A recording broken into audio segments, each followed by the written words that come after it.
mga silang makai sabu. Dia tahu orang menggedor macam pangkalua. Iya. Jo sabu tadi, jo sabu yang kau ya. Iya, iya. Sabu kau ya. Yang bertemukan kau ya.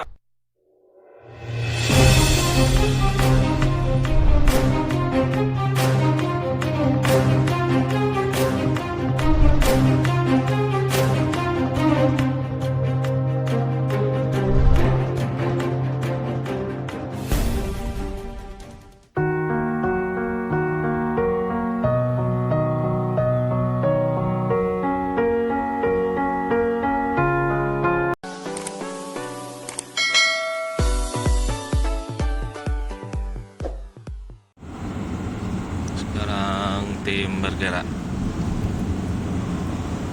untuk melakukan RPE terhadap seorang bandar yang merupakan mantan napi.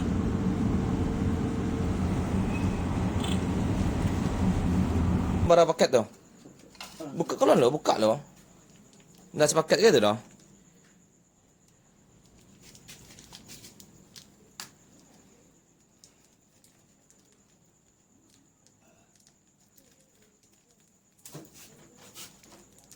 Dua. Ha? Dua paket. Satu, Mai. Saya je lah, Mai.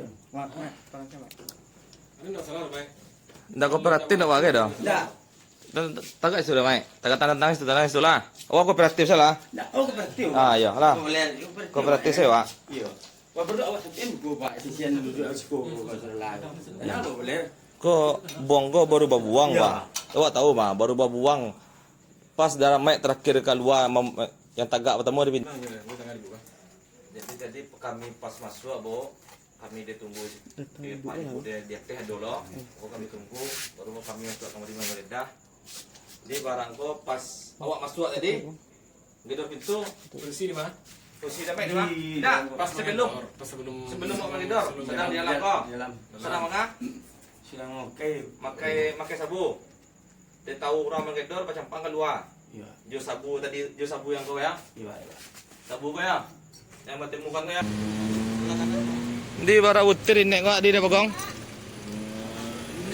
5. Kasih minta.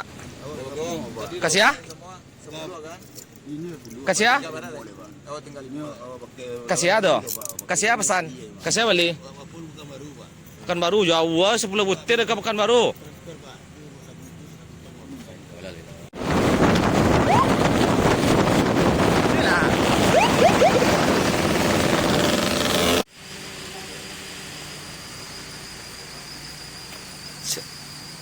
Indra.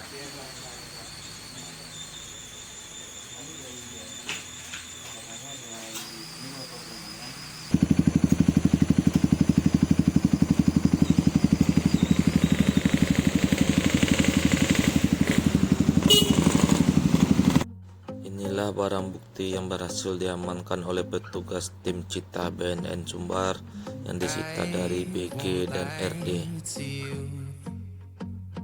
I know he's just not right.